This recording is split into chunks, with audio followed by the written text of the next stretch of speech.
হস্তমৈথুন হস্তমৈথুন নিয়ে কথা বলি। হস্তমৈথুন কোনো রোগ না, এটা আপনার একটা খারাপ অভ্যাস।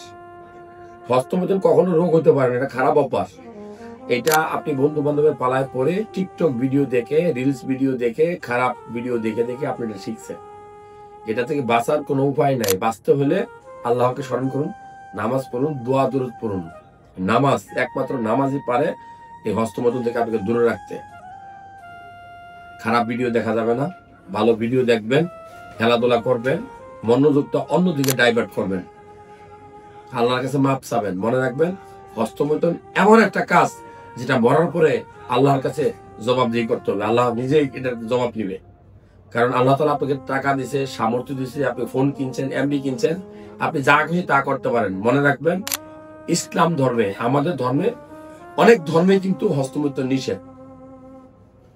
আর বিজ্ঞান, ডাক্তার আপনাকে বলবে হয়তো মাসে 4 দিন 5 দিন আপনি হস্তমৈথুন করতে পারবেন।